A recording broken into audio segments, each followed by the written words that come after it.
Hey, so today we're going to be running the paper chromatography experiment.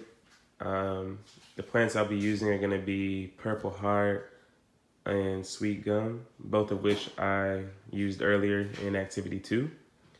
And the third will be just some pecan leaves from the trees located in my neighborhood. I've now since cut up all of the leaves and put them in their respective containers. I put on some water to boil just to make the water hot, like was in the video, to put in this main pan. And I'll soon be adding the alcohol, which pretty much I'll do now. So I'll go ahead and add the alcohol and stir and see what type of reaction I get. Now, I don't have a mortar and pestle either, so I'm using this wooden spoon to get the job done. You can kind of, I'm starting to see a little bit of the pigmentation coming out.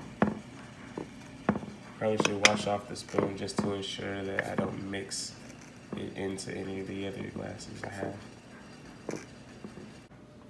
I've since added each of the samples into the hot water. Now you can really start to see the molecules separate into the alcohol. The smell is terrible, by the way. I don't really like the smell, but nevertheless, it seems that the purple heart is having the biggest, or at least most noticeable reaction so far. The sweet gum and the pecan are taking a little bit more time, but I'm sure with the water, it'll definitely speed up this reaction.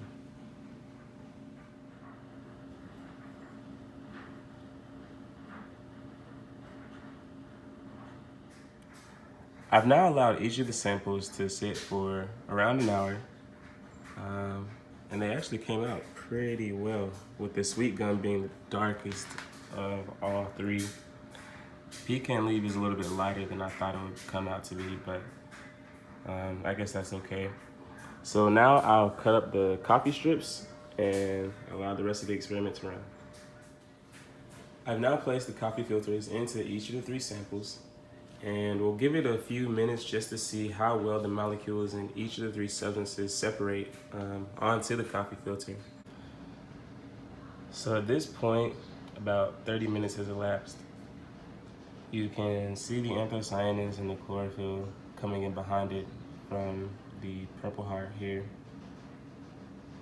Here you have the sweet gum, and this probably had the strongest reaction and separation of any of the substances. And here the pecan had a slight, the chlorophyll did move up the stationary phase, but it's somewhat light compared to the other 2. And that may just have to be due to the fact that the leaves are like dying. So I gathered the leaves off a branch that actually fell off of the tree.